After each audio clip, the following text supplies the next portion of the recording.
और start. Hello नमस्कार मेरे दोस्तों, आप सभी का चाणक्य नीति क्लासेस में दिल से स्वागत है। तो सबसे पहले आप सभी चेहरे पर मुस्कान लाइए ताकि आज का दिन बेहतर हो। और जैसा कि देख पा रहे होंगे, डेली करेंट अफेयर्स 27 जून 2024 और ये और कम्पिटिटिव एग्जाम के लिए है। ठीक है, तो आइए आज की सकारात्मक सोच को अपनाते हैं जो हमें ऊर्जावान बनाएगी। देखिएगा आज का मोटिवेशनल कोट्स। उम्र थका नहीं सकती, ठोकरें गिरा नहीं सकती, अगर जिद हो जीतने का तो हार भी हरा नहीं सकती। इसलिए जो है आप लोग ऐसा कभी भी हार नहीं मानना है। उम्र जो है थका नहीं सकती, कितनी भी परिस्थितियां खराब आ जाएगा, जो है कितनी भी ठोकरें खा लेंगे लेकिन ठोकरें गिरा नहीं सकती। अगर जिद हो, मन में संकल्प ले लेंगे कि जीतना है, तो जिद हो जीतने का तो हार भी हरा नहीं सकती। ठीक है, तो आप लोग जो है संकल्प लीजिए कि इस बार जो है 2024 में बहुत सारी वैकेंसियां हैं और इसमें जो है ना एक सीट कहीं ना कहीं पक्की करनी है। ठीक है, आइए आज की क्लास आगाज करने से पहले जय श्री राधे का नाम लेते हैं और आगाज करते हैं। 27 जून 2024 करेंट अफेयर्स के अति महत्वपूर्ण प्रश्न। ठीक है, क्वेश्चन नंबर 1 देखिएगा। हाल ही में चांद के अंधेरे वाले हिस्से से मिट्टी के नमूने पृथ्वी पर लाने वाले दुनिया का पहला देश कौन सा है?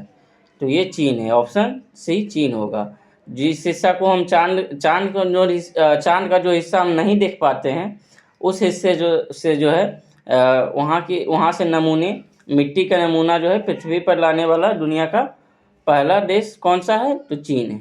ठीक है, और ये जो है किस मिशन, तो चांग-E6 मिशन के तहत जो है यह लाया गया। चांग-E6 मिशन जो है मई 2024 में लॉन्च किया गया था और ये जो है चांद के जो है अंधेरे के हिस्से से वहाँ का जो है मिट्टी का नमूना पृथ्वी पर लाया है, वापस पुनः लाया है। ठीक है, और चांग का अर्थ होता है चांद की देवी। ठीक है, चांग-E6 मिशन मई 2024 में लॉन्च हुआ था और चांग का अर्थ होता है चांद की देवी। तो किस जो है हाल ही में चांद के अंधेरे वाले हिस्से से मिट्टी के नमूने पृथ्वी पर लाने वाला दुनिया का पहला देश कौन सा है? तो ऑप्शन सी चीन। ठीक है, उसके बाद आइए चंद्रमा के बारे में थोड़ा देख लेते हैं। ठीक है, चंद्रमा जितने भी वहाँ क्वेश्चन बनता है इम्पोर्टेंट चांद से देख लेते हैं। चंद्रयान 3 किस व्हीकल से लॉन्च किया गया था? तो चंद्रयान 3 जो है किस व्हीकल से लॉन्च किया गया था? तो LVM-3 M4 व्हीकल से। ठीक है, चंद्रयान 3 किस व्हीकल से लॉन्च किया था? LVM-3 M4 के द्वारा। ठीक है, देगा चंद्रयान 3 जो है किस पॉइंट पर सॉफ्ट लैंडिंग किया था? तो शिव शक्ति पॉइंट, उसका नाम जहाँ लैंड किया था उसे जो है उस पॉइंट का नाम शिव शक्ति पॉइंट दिया गया। और कौन सा लैंडर है? तो विक्रम और रोवर प्रज्ञान। ठीक है, और कब लैंड किया था? तो 23 अगस्त को। ठीक है, इसको भी ध्यान रखिएगा। क्वेश्चन नंबर 2 देखिएगा। हाल ही में जो है क्वाकरेली साइमंड्स की बेस्ट स्टूडेंट सिटी रैंकिंग 2025 में कौन सा शहर को शीर्ष स्थान मिला है? ठीक है, तो ये जो है हाल ही में क्वाकरेली साइमंड्स की बेस्ट स्टूडेंट सिटी रैंकिंग 2025 में कौन सा भारतीय शहर को शीर्ष स्थान मिला है? तो ऑप्शन है दिल्ली। ठीक है, और ये जो है दिल्ली को जो है फर्स्ट स्थान मिला है पूरा, मतलब जो है स्टूडेंट रैंकिंग, मतलब जो है स्टूडेंट के लिए जो है सबसे बढ़िया शहर, मतलब सबसे बढ़िया और सबसे रहने योग्य शहर जो है कौन सा है? तो ऑप्शन ए दिल्ली। ठीक है, और यह जारी कौन करता है? तो कि US जारी करता है। ठीक है, विद्यार्थी के हिसाब से सबसे किफ़ायती शहर कौन है? तो भारत के शहर दिल्ली। ठीक है, टॉप में दिल्ली है और ये 4 शहर को नामित किया गया है। भारतीय 4 शहरों को जो है विद्यार्थी के हिसाब से किफ़ायती शहर नामित किया गया है। दिल्ली टॉप है, उसके बाद बेंगलुरु, उसके बाद चेन्नई, उसके बाद मुंबई। ठीक है, ये 4 शहर को शामिल किया गया है। और पूरे वर्ल्ड में जो है कौन सा जो है दिल्ली का कौन सा स्थान है? तो 111वां स्थान है। दिल्ली का जो स्थान पूरे वर्ल्ड में 111वां है और फर्स्ट जो है विद्यार्थी के हिसाब से पूरे वर्ल्ड में किफ़ायती शहर तो लंदन होगा और सेकेंड टोक्यो, और दिल्ली जो है भारत में सबसे फर्स्ट होगा लेकिन पूरे वर्ल्ड के अनुसार 111वां होगा। ठीक है, आइए कुछ इंडेक्स देख लेते हैं। बताइएगा जेंडर गैप इंडेक्स में जो है भारत का रैंक क्या है? तो 129वां। ठीक है, जेंडर गैप इंडेक्स में भारत का रैंक 129वां। एनर्जी ट्रांजिशन में जो है भारत का रैंक तो 63वां, ठीक है। एनर्जी ट्रांजिशन में भारत का रैंक 63वां। SDG सस्टेनेबल डेवलपमेंट में जो है भारत का रैंक क्या है, तो 109वां, ठीक है। और जेंडर इनक्वालिटी में जो है भारत का रैंक 108वां। जेंडर गैप इंडेक्स में जो है 129वां, और जेंडर इनक्वालिटी में जो है 108वां, कन्फ्यूज मत होइएगा, ठीक है। और HDI ह्यूमन डेवलपमेंट इंडेक्स में जो है भारत का रैंक 134वां। प्रेस फ्रीडम में भारत का इंडेक्स 159वां, ठीक है। तो आप लोग जो है इंडेक्स को भी ध्यान में रखिएगा। क्वेश्चन नंबर 3 देखते हैं। हाल ही में चर्चा में रहा पारस्परिक रसद समझौता, जिसे RELOS का संबंध किससे है। तो ये जो है पारस्परिक रसद समझौता RELOS का संबंध भारत और रूस से है, ठीक है। ये भारत और रूस के बीच जो है यह समझौता किया गया है, ठीक है। और RELOS का मतलब फुल फॉर्म देख लीजिएगा। R से रेसिप्रोकल और E से एक्सचेंज ऑफ लॉजिस्टिक एग्रीमेंट, ठीक है।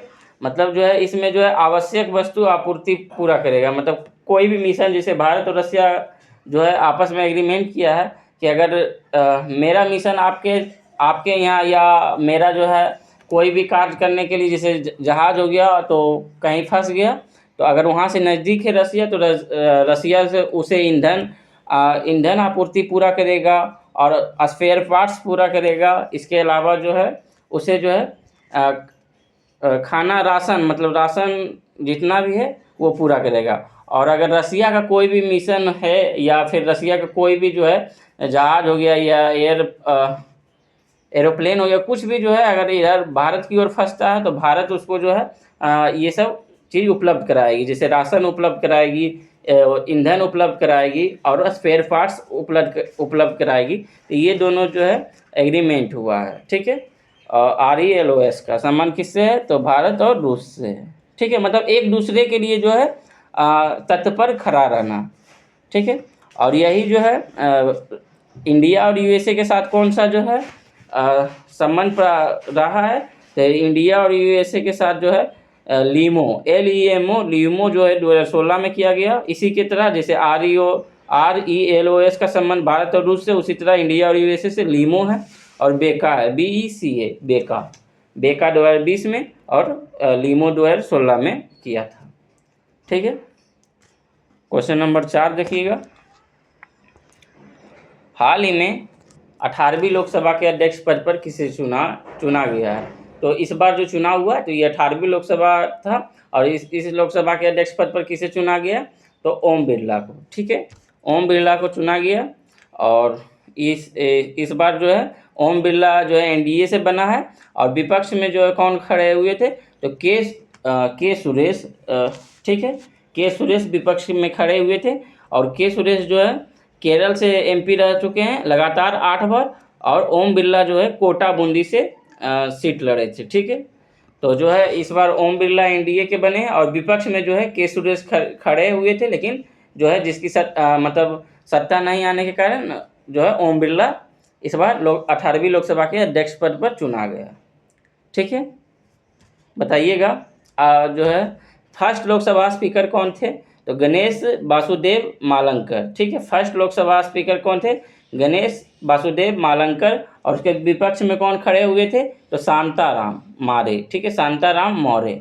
और ये जो है बताइएगा अब तक जो है अब तक 3 बार जो है स्पीकर चुनाव के लिए विपक्ष में खड़ा हुआ है, ठीक है। अब तक 3 स्पीकर के चुनाव में विपक्ष खड़ा हुआ है। जैसे 1952 में फर्स्ट स्पीकर गणेश वासुदेव मालंकर के विपक्ष में शांताराम मौर्य, और उसके बाद 1976 में, और इस बार 2024 में भी विपक्ष खड़ा हुआ है लोकसभा, जैसे ओम बिरला के विपक्ष में के सुरेश, ठीक है। ऐसे भी जो है विपक्ष में बहुत कम बार, जैसे 3 बार हुआ है खड़ा, और हर बार नहीं खड़ा होता है, क्योंकि जानता है कि सत्ता जिनका है उन्हीं का जो है लोकसभा अध्यक्ष भी चुना जाएगा, ठीक है।